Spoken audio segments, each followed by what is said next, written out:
ಉತ್ತರ ಪ್ರದೇಶದ ಹತ್ರಾಸ್ನಲ್ಲಿ ನಡೆದ ಯುವತಿಯ ಅತ್ಯಾಚಾರ ಮತ್ತು ಕೊಲೆ ಪ್ರಕರಣವನ್ನು ಖಂಡಿಸಿ ವಿಮೆನ್ಸ್ ಇಂಡಿಯಾ ಮೂವ್ಮೆಂಟ್ ವತಿಯಿಂದ ಮಂಗಳೂರಿನ ಮಿನಿ ವಿಧಾನಸೌಧದ ಮುಂಭಾಗ ಪ್ರತಿಭಟನೆ ನಡೆಯಿತು. ಪ್ರತಿಭಟನೆಯನ್ನು ಉದ್ದೇಶಿಸಿ ಮಾತನಾಡಿದ ಮಂಗಳೂರಿನ ವಿಮೆನ್ಸ್ ಇಂಡಿಯಾ ಮೂವ್ಮೆಂಟ್ನ ಅಧ್ಯಕ್ಷರಾದ ನಸ್ರಿಯಾ ಬೆಳ್ಳಾರಿಯವರು, ಸಾಮೂಹಿಕ ಅತ್ಯಾಚಾರ ನಡೆಸಿ ಚಿತ್ರಹಿಂಸೆ ನೀಡಿ ಚಿಕಿತ್ಸೆ ಫಲಕಾರಿಯಾಗದೆ ಇಹಲೋಕ ತ್ಯಜಿಸಿದ ಯುವತಿಯ ಮೃತದೇಹವನ್ನು ಪೊಲೀಸರೇ ಸುಟ್ಟು ಮಾನವ ಹಕ್ಕನ್ನು ಉಲ್ಲಂಘನೆ ಮಾಡಿದ್ದಾರೆ.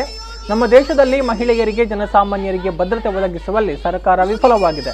ಇದನ್ನು ನಾವು ಖಂಡಿಸ್ತೇವೆ ಅಂತ ಹೇಳಿದರು. 18 ಅತ್ಯಾಚಾರ ಪ್ರಕರಣಗಳು ಅಲ್ಲಿ ಬೆಳಕಿಗೆ ಬಂದಿದೆ ಎಂದಾದರೆ ಈ ಮುಖ್ಯಮಂತ್ರಿಯಾದ ಈ ಅಯೋಗ್ಯರಾದ ಈ ಯೋಗಿಯು ತನ್ನ ಮುಖ್ಯಮಂತ್ರಿ ಸ್ಥಾನದಲ್ಲಿ ಇರುವುದಕ್ಕಿಂತ ಮುಖ್ಯಮಂತ್ರಿ ಸ್ಥಾನವನ್ನು ಬಿಟ್ಟು ಸನ್ಯಾಸತ್ವವನ್ನು ಸ್ವೀಕರಿಸಿ ಕಾರಿಗೆ ಹೋಗಿ ಕುಳಿತುಕೊಳ್ಳಿ.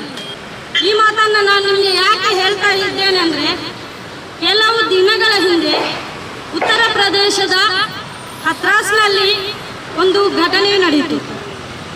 ಒಂದು ದಲಿತ ಮಹಿಳೆ ಮನಿಷಾ ಅನ್ನುವ ದಲಿತ ಯುವತಿಯ 19 ವರ್ಷದ ಯುವತಿಯ ಮೇಲೆ 4 ಸಂಘ ಪರಿವಾರದ ಕಿರಾತಕರು, ಚೇಳಾಗಳು ತನ್ನ ಕಾಮತೃಷೆಯನ್ನು ತೀರಿಸಿಕೊಂಡರು, ಅತ್ಯಾಚಾರವನ್ನು ಮಾಡಿದರು. ತನ್ನ ಕಾಮವನ್ನು ತೀರಿಸಲು ಆ 19 ವರ್ಷದ ಯುವತಿಯನ್ನು ಉಪಯೋಗಿಸುತ್ತಾರೆ. ಮಾತ್ರ ಅಲ್ಲ, ಆಕೆಯ ನಾಲಿಗೆಯನ್ನು ಅವರು ಕತ್ತರಿಸಿ ಹಾಕ್ತಾರೆ ಮತ್ತು ಆಕೆ ಪ್ರತಿಭಟಿಸಿದಾಗ ಆಕೆಯ ಬೆನ್ನು ಮೂಳೆಯನ್ನು